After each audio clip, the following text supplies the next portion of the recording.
వేణుస్వామి అనగానే ఓ జ్యోతిష్యుడు అందరికీ గుర్తొస్తాడు.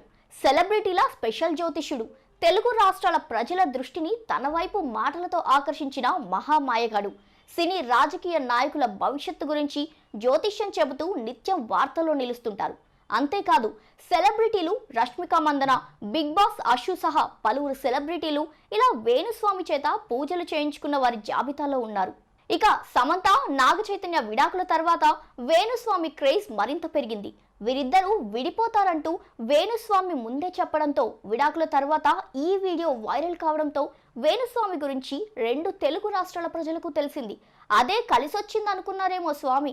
సెలబ్రిటీలు, రాజకీయ నాయకుల గురించి ఆయన చెప్పిన జ్యోతిష్యం వీడియోలు ఎప్పటికప్పుడు నెట్టింట వైరల్ అవుతున్నాయి.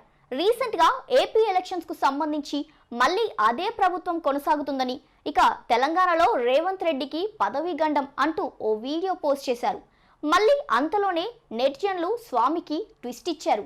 ఏకంగా వేణుస్వామికే షో చూపించారు. కానీ అది సెలబ్రిటీలకు సంబంధించిన జ్యోతిష్యం వీడియో కాదు, వేణుస్వామి నటించిన సినిమాకు సంబంధించిన వీడియో. అవును, వేణుస్వామి పెద్ద యాక్టర్ కూడా, సినిమాల్లోనూ నటించారు. ఏంటి అవునా అని ఆశ్చర్యపోతున్నారా? అయితే మీరు ఇంతకుముందు గమనించని కొన్ని వీడియోలు నెట్టింట్లో ఉన్నాయి, చూసేయండి.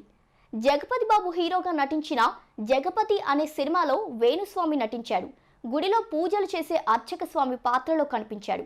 ఈ సినిమాలో జగపతి బాబు పక్కన రక్షిత హీరోయిన్గా నటించింది. ఇక ఈ సినిమాలో వేణుస్వామికి 2 డైలాగులు మాత్రమే ఉన్నాయి. ఇదే అనుకుంటే తప్పే.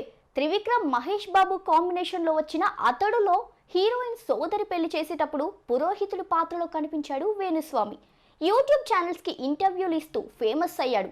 అంతేగాక గతంలో తాను ఎన్నో సినిమాలకు కూడా పనిచేశానని, అనేక చిత్రాలకు ముహూర్తాలు పెట్టడం దగ్గర నుంచి ప్రొడక్షన్ డిపార్ట్మెంట్లో కూడా పనిచేశానని చెబుతూ ఉండేవాడు. అయితే ఈ మధ్య ఆయన జ్యోతిష్యం తిరగబడి ట్రోలింగ్కు గురవుతుంది. మళ్ళీ బీఆర్ఎస్కు అధికారం అన్నాడు. ప్రభాస్ చేసే సినిమాలన్నీ ఫెయిల్ అవుతాయన్నాడు. ఇంకేముంది, అభిమానుల చేతుల్లో ట్రోలింగ్ బారిన పడ్డాడు.